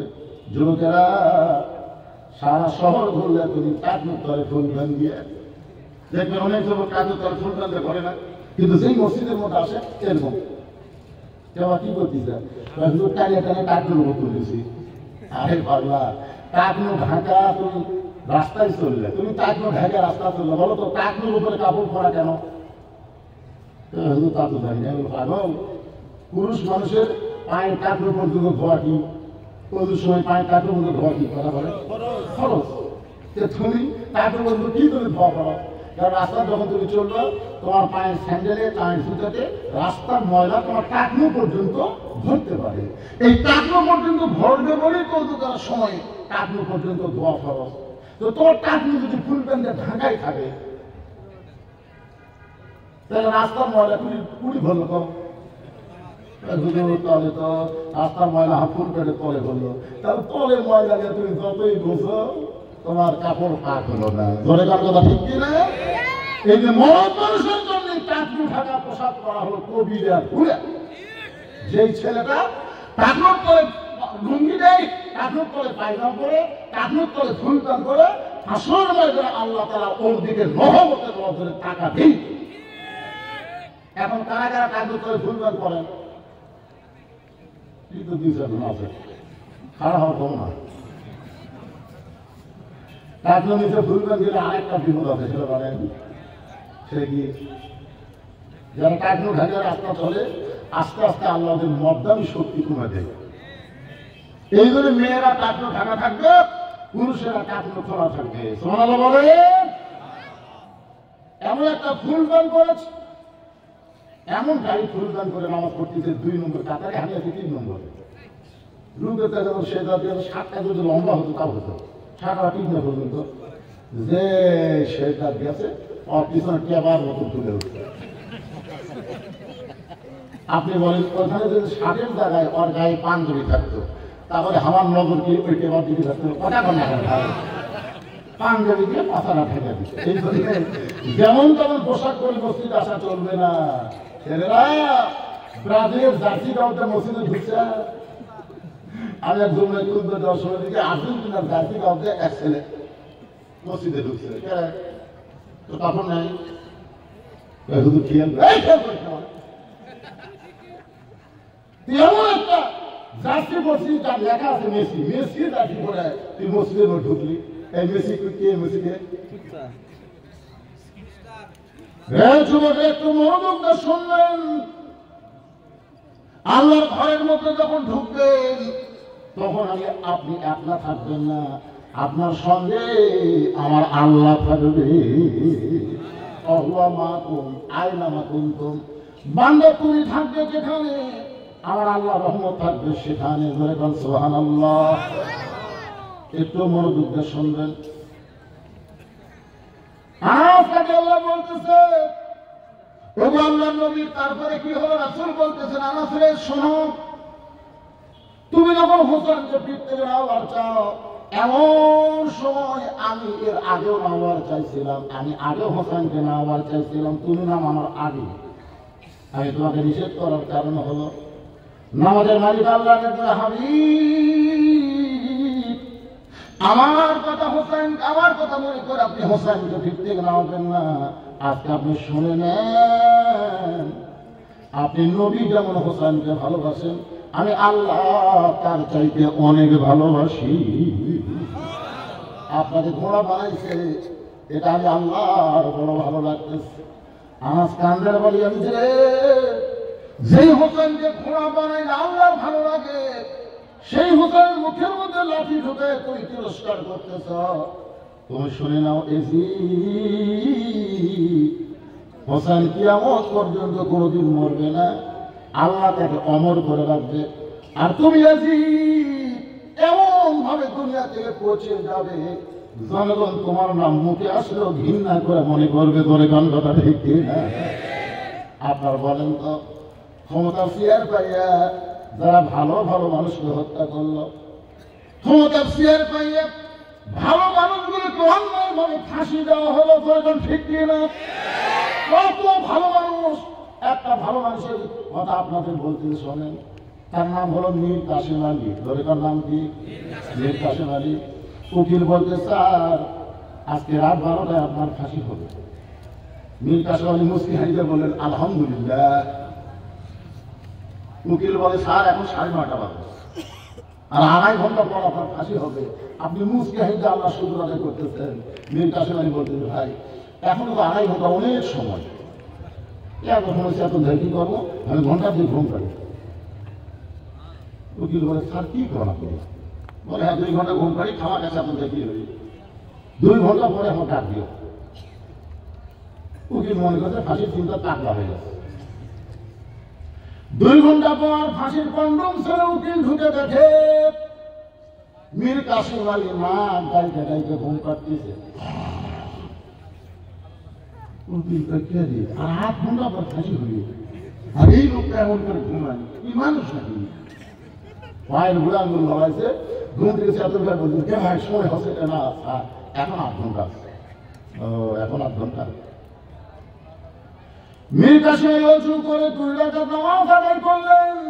উকিল বলতে যে কোরআনের সূরা মুজাম্মিল তেলাওয়াত করে বলতেন ভাইজান আমার জেলখানার মধ্যে তেমন ভালো কোনো পোশাক নাই, যে কয়টা আছে তার মধ্যে কোনটা ভালো একটু বাছাই করে দাও, কারণ পর চয়েসে পড়ো না, আর নিজের চয়েসে খানা, নিজে ইচ্ছা করে যেটা পছন্দ করবেন আপনি খাবেন, আর নিজের ইচ্ছাই করবেন না, আপনি আপনার বউকে একটু বলবেন এটা করে কেমন লাগতেছে, আপনার মেয়েদেরকে একটু বলবেন, ওখানে কেউ নাই। উকিলকে বলতেছে ভাইজান কয়টা কাপড়ের মধ্যে কোনটা সবথেকে ভালো সেইটা বাছাই করে দাও। ভালো পাঞ্জি বাছাই করে দিল। মীর কাসেম আলী সেইটা গায়ে দিয়া বলতেছে ভাইজান আতর সুরমা লাগানোর পরে আমি একটু চুল হাসিব, কিন্তু আমার তো চিরুনি নেই। উকিল বলে স্যার আমার কোটের পকেটে আছে। উকিলের চিরুনি নিয়ে সুন্দর করে মাথা হাসায় বলতেছে আর মুমিন মেরাতুল মুমিন, একজন মুমিন হলো আর একজন মুমিনের আয়না, তুমি একটু দেখো তো আমার কেমন লাগতেছে। উকিল কান্দে বলে স্যার এখনই আপনার ফাঁসি হবে, এখনই আপনার ফাঁসি হবে, আপনি শ্বশুর বাড়ি যাবেন নাকি? এমন করে শাস্তেছেন। মীর কাসেম আলী পরে পাগল, ফাঁসি হবে আমার, আর তুমি কাঁদতেছ। ঘুমের মধ্যে আল্লাহ পাক আমাকে জানাই দিছে আমার জন্য আল্লাহর 8টা জান্নাতের দরজা অপেক্ষা করতেছে। তোমরা মনে করতে তো ফাঁসি, কিন্তু একজন মুমিন মুসলমান ফাঁসিকে ফাঁসি মনে করে না, এইভাবে তার যাওয়া লাগবে, এটাই হয়তো আল্লাহ পছন্দ করেছে। আল্লাহর বান্দারা শোনেন, আল্লাহর জন্য নিজের জীবনকে যারা অর্থ করে দেয় তারা কোনোদিন মৃত্যুকে পরোয়া করে না, তারা মৃত্যুকে স্বাভাবিক মনে করে। ধরে কোন কথা ঠিক কিনা?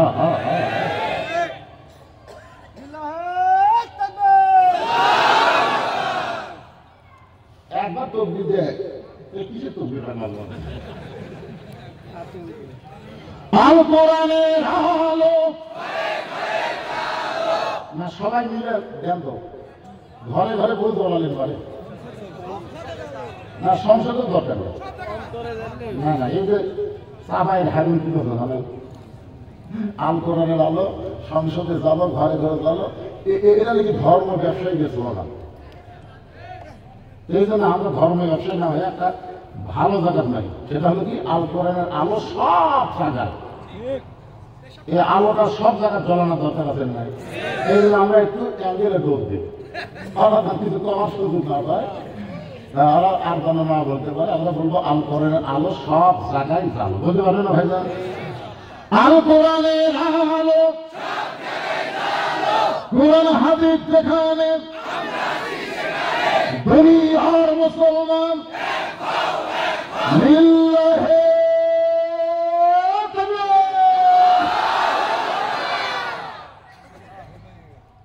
আল্লাহ বলে মুসা মৃত্যুকে পছন্দ করার 3 নম্বর কারণ কি?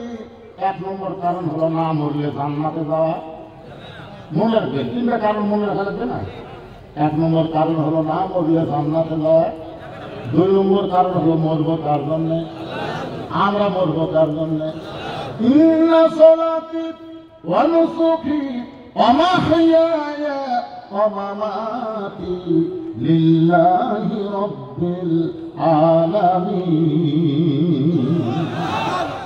আমার নামাজ, আমার কুরবানি, আমার বেঁচে থাকা, আমার মরে যাওয়া কার জন্যে? সবাই বলবে, মুখ বন্ধ থাকে এখানে বিপদ হবে। রেজাল্ট হচ্ছে, বুঝছেন না? রেজাল্ট হচ্ছে। তাহলে সবাই আমার সঙ্গে খেয়াল করে শোনেন, আমার নামাজ, আমার কুরবানি, আমার বেঁচে থাকা, আমার মরে যাওয়া সবই যদি আল্লাহর জন্য হয়, বাঁচাও যদি আল্লাহর জন্য, মরাও যদি আল্লাহর জন্য হয়, তাহলে মরা নিয়ে কোনো টেনশন করার লাভ আছে? আল্লাহ বলছে মৃত্যুকে পছন্দ করার 3 নম্বর কারণ কি? অত্যন্ত মজার কারণ, অত্যন্ত একটা মজার কারণ। এদের শোনার পরে আপনাদের মরা নিয়ে আর কোনো টেনশনই হবে না। এই শোনার দরকার আছে না নাই? হ্যাঁ। এখন আল্লাহ বলেন মুসা, আমি আল্লাহ কেমন আছি যদি জানবার চাও তাহলে কোথায় যাও? মনে ভুলে গেছে। আরে এটা তো মনে ভুলে গেলে হবে? মুসা আলাইহিস সালাম দেখতে গেছে আল্লাহ কেমন আছে ফেরাউনের দরবারে। দেখে ফেরাউন একটা চেয়ারে বসে জিকির করতেছে, আনা রাব্বুকুমুল আল্লাহ, আমি হলাম সবচাইতে বড় আল্লাহ। এদেশ আমার বাপের, এদেশ আমার, এদেশ আমার বাপের, এদেশ আমার। একই দিকের বারে হিসাব করলে আপনি মিল খেলে দেখবেন একই দেশ। এদেশ তো বাপের, এদেশ তো দেশের মাটি চাই, মানুষ চাই না। যিনি মেজর জেনারেল, যিনি হাজিরাকে পড়ায় দিলেন, তিনি একটা বক্তব্য দিয়েছেন, আপনারা শোনেননি? আয় আয় আরো লক্ষ লক্ষ মরে যায়, কিন্তু ক্ষমতা চেয়ার চালিয়ে আনা রব্বুকুমুল আলা। একটু মনোযোগ দিয়ে শোনেন ভাই, 3 নম্বর কারণে আসতেছে। এখন কেউ ওঠেন না, পেশাব লাগলে ওঠেন না, ওঠেন না, পেশাব বন্ধ করে বসে থাকেন। ইনশাআল্লাহ পেশাব জাতীয় যত রোগ এই কোরআনের ওসিলায় আল্লাহ ভালো করে দেবে। সামান্য পেশাব লাগিয়ে লাভ ধরেন খেয়াল। আল্লাহ কি বলেছেন? অনুনাজ্জিলু মিনাল কুরআনি মা হুয়া শিফাউ ওয়া রাহমাতুল লিল মুমিনিন। মুমিনদের যাবতীয় রোগের ঔষধ হিসেবে শিফা স্বরূপ আল্লাহ কোরআনকে নাযিল করেছেন। বিশ্বাস করেন আপনারা?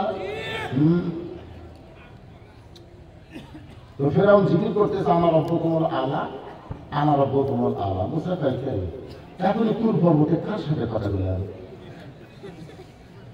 এখন তো আল্লাহর সাথে কথা বলে আমি এখানে আসলাম। তিনি যে বলতে আমি সব চাইতে বড় আল্লাহ, তাহলে ওটা কি? আপনার বলেন তো মুসা নবী কেমনে বুঝলো? বলে চিন্তা করে বলেন তো মুসা নবী কেমনে বুঝলো কে আর কে? হ্যাঁ, এটা বোঝার কারণ হলো কার সাথে কথা বলিছে। আমরা কেমনে বুঝবো? আমরা আল্লাহর কোরআনকে যখন বুকে তুলে দিব, আল্লাহর কোরআনকে যখন বলবো, আল্লাহর কোরআনকে যখন পড়বো, তখন আমরা কোন কালেই ফেরাউনের শাসন মানে নিব না। মুসা আলাইহিস সালাম কি বলবে? সুবহানাল্লাহ ভাই, সুবহানাল্লাহ ভাই, ভাই আপনি ভালো করছেন ভাই, তাই বলি। সঙ্গে সঙ্গে মুসা নবী ফেরাউনের জিকির বন্ধ করে দেওয়ার জন্য, অন্যায় জিকির, শেরেক জিকির, বেহাত জিকির বন্ধ করার জন্য বললেন লা ইলাহা ইল্লাল্লাহু মুসা কালিমুল্লাহ। এখন বলে লা ইলাহা ইল্লাল্লাহর কাছে আনা রব্বুকুম আলা চলবি? আল্লাহর কাছে ভগবান চলবি? আল্লাহর কাছে ঈশ্বর চলবি? আল্লাহর কাছে ঘর চলবি? সব বাতিল। সঙ্গে সঙ্গে ফেরাউন দাঁড়িয়ে বলে মুসা, তোর আল্লাহর জিকির করবি তো আল্লাহর জায়গা যা, আমার রাজত্বের মধ্যে তোর আল্লাহর জিকির চলবি না। আপনারা বলেন তো মুসা রাগ বেশি না কম? কত বেশি? তাহলে আগুন এসে সালাম দেয়নি, আগুন এসে সালাম দেয়নি। মুসা আপনার জান কবজ করছেন। মুসা সাথে সাথে আল্লাহর সাথে আল্লাহ ইয়া আজরাইল এখন সালাম দিল না, সরাসরি মুসা তোমার জান কবজ করে চাই। আল্লাহকে কি করবো? সাইজ করবো। আল্লাহ মুসা আজরাইলের উনি শক্তি দিয়ে আপনি কিভাবে সাইজ করবেন? 20 মিনিট একটা ফল মারবো, তাতে যদি আজরাইল না লাগে বলবো তোমার পাওয়ার নেই, কারণ 20 মিনিট মানে কার মানে আল্লাহ বলতে ঠিক আছে বুঝে দেখতে চায়। আমার দিকে সবাই ভয় পাই তাকে যে এরিয়ার মধ্যে গেছে 20 মিনিটের বাম চোখে মুড়ি উল্টে বেড়ে। চিন্তা করছেন যে আজকে চল মারবার পরে তার হাতে বল আছে না? ফেরাউন বলতেছে তোর আল্লাহ জিকির করবার চাই, তোর আল্লাহ জায়গা যা, আমার রাজত্বের মধ্যে তোর আল্লাহর জিকির চলবে না। সঙ্গে সঙ্গে মুসা নবী হাত চুলকায়, মুসা নবী এভাবে হাত চুলকায়। আল্লাহ তো বুঝতে পারছে এখন ফেরাউন বসাবি 100 যে মুসলিম আছে 100 ধরে ধরে পাইছ। দোকানদার কান দিচ্ছে, মুসা বলে কান দিস কেন? ফেরাউনের বাবুসি সব ব্যাংকি খায়, এটা তালিকা দোকান তুলে দেবো। আওয়ামী লীগের ক্যাডারের মতন কথা বেশি প্রশ্ন, দোকান তুলে দেবো। মুসা বলতেছে ফেরাউনের ক্যাডার বাবুসি কুটি যাচ্ছে, হাতির মতন হাঁটতেছে, সামনে দাঁড়িয়ে ক্যাডারে ফেরাউনের বাবুসি কি কে রে টুপি আল্লাহ এই মুশকিল। আমি ফেরাউনের বাবুসি রে, আমি ফেরাউনের দল করি। মুসা কাছে আল্লাহর দল করি, দেখি তোর ফেরাউনের শক্তি বেশি আমার আল্লাহর শক্তি বেশি। এইটা 20 মিনিটে 100 মারতে তোর মারাও সারা মারাও সারা।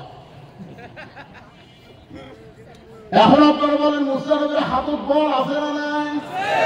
মুসা নবী যখন হাতের তালু চুলকায় এমন সময় আল্লাহ বলেন উদউ ইলা সাবিলি রাব্বিকা বিল হিকমা মাউইযাতিল হাসানা।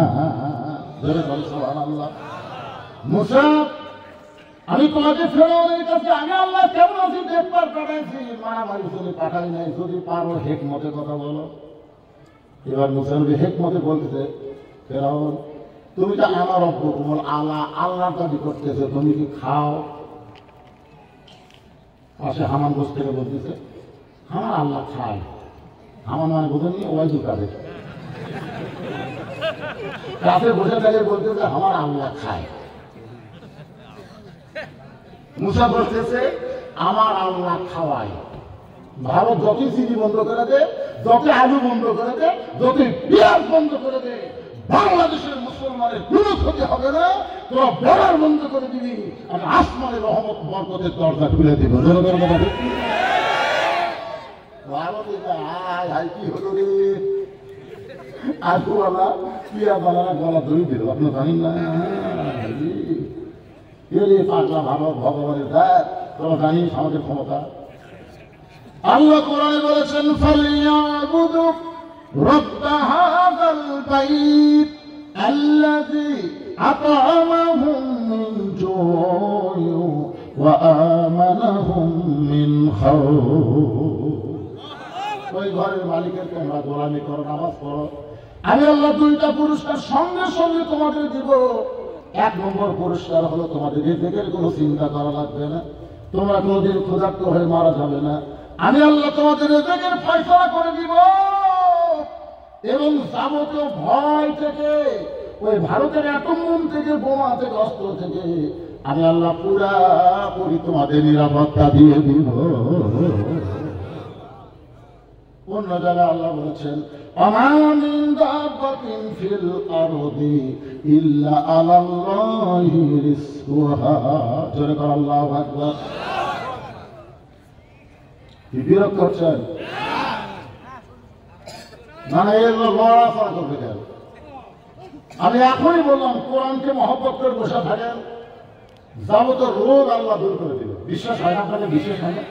তাহলে যান না, ঘুম ধরবি না, বাড়ি ছাড়েন, ঘুম ধরবি না। দেখেন ইনি চুলগাবি, মাথা চুলগাবি, মা চুলগাবি, আর ঘুম ধরবি না। আল্লাহ পারে না পারে, তিন তালা থাকে, ঘুমের ট্যাবলেট খায়, তার চোখ খালি লাটার মতো করা থাকে। বউকে এত ঘুমের বাড়ি খাও, তার তোমার ঘুম ধরে না। স্বামী স্ত্রী দুজন গল্প করে, ওই বাড়ির বিল্ডিং এর দরজাটা একজন অটো ভ্যান ক্যাম্প করে গেছে, মানে ওই ব্যাটারি চাষ করে গেছে, বুঝলেন? ওই এখন অটো ভ্যান শুয়ে থেকে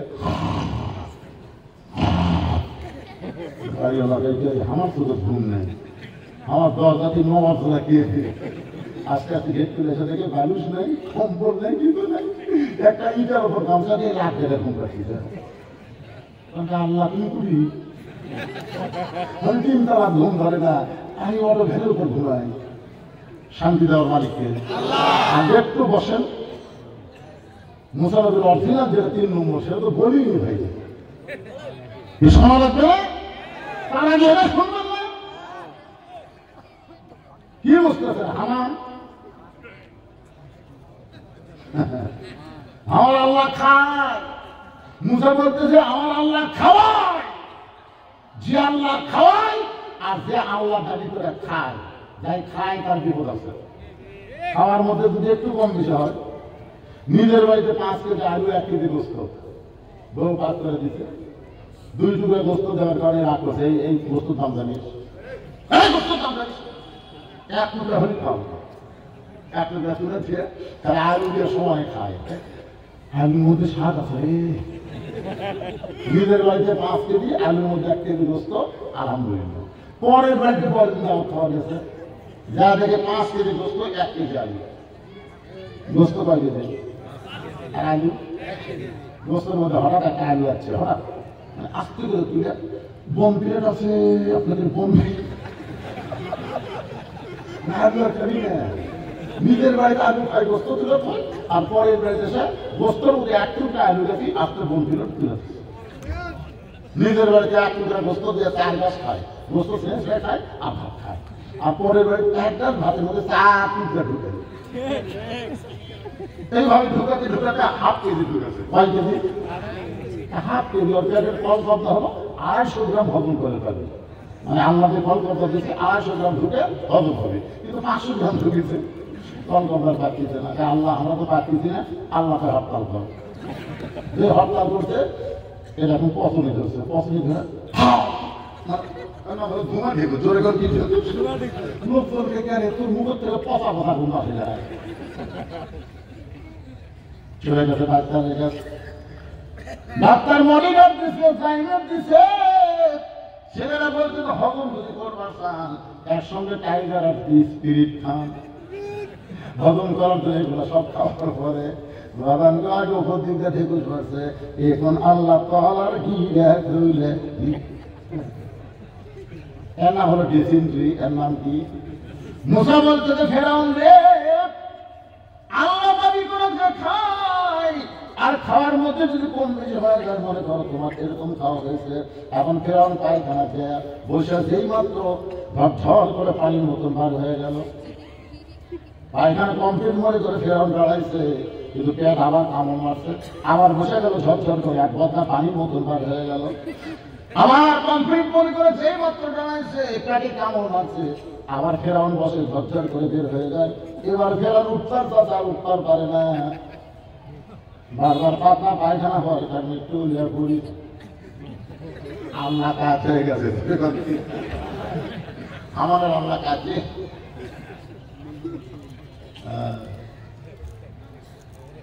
ফেরাউন তোলা করলে কি হবে? ভাষা ঠিক আছে, চিল্লা বলতেছে এবার সাঙ্গ পাঙ্গ কোথায় রে? আমি আল্লাহ হয়ে পায়খানা করতে করতে দুর্বল হয়ে পড়ে গেছি, আমার টাইনে আবার কর। এবার ফেরাউনের সাঙ্গ পাঙ্গ পায়খানা দরজা করে দেখে আমার অব্য কোমল আলাকায় হয়ে আছে। অনেকে কিন্তু ফেরাউনের চাকরি করে বেতন সবার জন্য, মনে মনে ফেরাউনকে ভালোবাসে না, এরকম আছে না নাই? পুলিশের মধ্যে একজন পুলিশ আজকে আমাকে দেখা করলো, এখানে দেখা করে বললো হুজুর আমরা হাজিরার সময় চাকরি করছি কিন্তু হাজিরাকে আমরা ভালোবাসি না। আছে না নাই? দরকার আছে না নাই? আল্লাহর বান্দার একটু মনোযোগ দিয়ে শুনবেন। সাংসদের মধ্যে একজন চিল্লায় বলতেছে এত ক্ষমতার অহংকার করেন 1 লাখ বার হওয়ার পারেন না, এত ক্ষমতার অহংকার করেন 1 লাখ বার হওয়ার পারেন না। যেই মাত্র মুসা এই কথা কইছে হেকমতের সাথে, ফেরাউন বলতেছে ধর। মুসা বলতেছে আল্লাহ হেকমতের সাথে দাওয়াত দিলাম, তারপর আমাকে ধরবার, এখন কি করবো? আল্লাহ ভাই দৌড়ে। মুসা আল্লাহ একটা কথা হলো, আমাদের দৌড়ে 15.5 বছর দৌড়ে। ফেরাউনকে ধরবো আমি জায়গা মতো পাগলা, তুই দৌড়ে। মুসা সবাই দৌড়ে, আর ফেরাউন সামনে কথা দিয়ে আমার ভাই দৌড়াচ্ছ, আমার ভাই দৌড়ে। মুসা ফেরাউন আরো অহংকার হয়ে গেছে,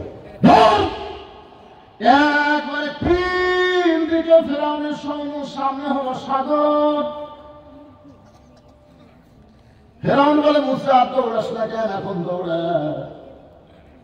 মুসা বলে আল্লাহ আমার দৌড় দেওয়ার জায়গা শেষ হয়ে গেল, এখন সামনে সাগর দেখি, 3 দিকে ফেরাউনের সৈন্য দেখি, এখন কি করব?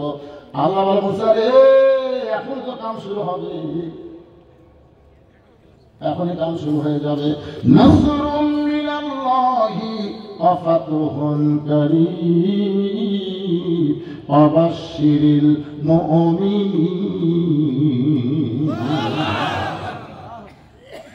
আল্লাহর বান্দারা একটু মনোযোগ দিয়ে শুনবেন। আল্লাহ বলে মুসাকে মৃত্যুকে পছন্দ করার 3 নম্বর কারণ কি?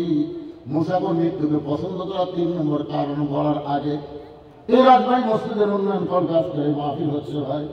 আমার যখন স্লিপ দিতে তখন কিন্তু বলতে পারতাম, কিন্তু স্লিপ দেওয়ার পরে আমি 1 ঘন্টা 10 মিনিট ওয়াজ করে বলতেছি, তারপরে বোঝা গেল আমি আদায় করার জন্য এখানে আসি নাই, মূলত আমি আপনাদেরকে কোরআনের আলোকে আলোচনা শোনা বাড়াইছি। ধরে কোন কথা ঠিক কি না? এই জন্য দেখেন ঘড়ির দিকে তাকায় দেখেন এখন বাজতেছে 11:20। যখন আমার স্লিপ দিচ্ছে তখন তো 10:30টায় বাজে, এই জন্য 5টা মিনিট আমার মনে করবে হুজুর একটা স্লিপ দিলাম, আর মসজিদের হুজুর একটা ভাড়া পায় না। তো আপনার মসজিদের জন্য কি দিবেন আপনারা? আপনাদের কাছে যদি ব্যাগ যায়, রুমাল যায়, আপনার 1টা টাকাও দিবেন না, এরকম পুরো আল্লাহ বান্দা আছে। আল্লাহ ওসমানকে ডাক দেবে, ওসমান আল্লাহ শোনেন পরে পরে আল্লাহ নবী ওসমানকে ডাক দেবে, ওসমান আল্লাহ তোমাকে কত সম্পদ দিছে তোমাকে জানা আছে? ওসমান বললেন ইয়া রাসূলুল্লাহ আল্লাহ আমাকে কত সম্পদ দিছে, তার সম্পদের হিসাব দিবার পারবো না, তবে একটা হিসাব দিবার পারি। এই হিসাবটা হলো আমার সমস্ত সম্পদ যে গুদামের মধ্যে রাখছি, ওই গুদামের তালা দিয়ে চাবি টানার জন্য একটা উট হিমশিম খায়। কি টানার জন্য? তালা টানার জন্য না, ওদের চাবি বোঝো না, টানাতে চাবি, এই চাবি একটা ওদের উপর রাখলে একটা উট চলতে চলতে ক্লান্ত হয়ে যায়। আল্লাহ ওসমান তাহলে আল্লাহ তোমাকে অনেক সম্পদ দান করেছে, এখন যদি আল্লাহ বলে ওসমান আমার সম্পদ আমার ফেরত দাও, এখন যদি আল্লাহ বলে ওসমান আমার সম্পদ আমার ফেরত দাও, তাহলে তুমি কি করবে? ওসমান গনি উটের রশিটা ধরে নবীর হাতে বললেন ইয়া রাসূলুল্লাহ শুধু সম্পদ না, উট যে চাবি বহন করে এই উটটাও আল্লাহকে দিয়ে দেবে। আল্লাহ ওসমান সবই যখন আল্লাহকে দিয়ে দিলাম, তাহলে তোমার জন্য তুমি কি রাখলা? ওসমান বলে নবী গো আমার বুকটা চিরে যদি আপনি দেখেন তাহলে দেখবেন ডান পাশে আল্লাহ আর বাম পাশে মুহাম্মদ রাসূলুল্লাহ, এই 2টা সম্পদ থাকলে আমার আর কোনো কিছু দরকার না। সঙ্গে সঙ্গে নবী আসমানের দিকে তাকালেন, এভাবে আসমানের দিকে তাকায় আছে। আল্লাহ বলে হাবিব আসমানের দিকে তাকায় কি বলতে চান? নবী বলে আল্লাহ আমি ওসমানকে কি দিব, পুরস্কার দেওয়ার মতো কিছুই নাই। আল্লাহ বলে আমার জ্ঞানী ডিগ্রি ওসমানকে দিয়া দিলাম। এখন আমাদের যে সম্পদগুলো আছে, কাছে যে টাকা পয়সা আছে, এই টাকাগুলো পয়সাগুলো মালিককে যারা বলবেন আল্লাহ মরা একদম বোয়া হয় আল্লাহ মালিককে।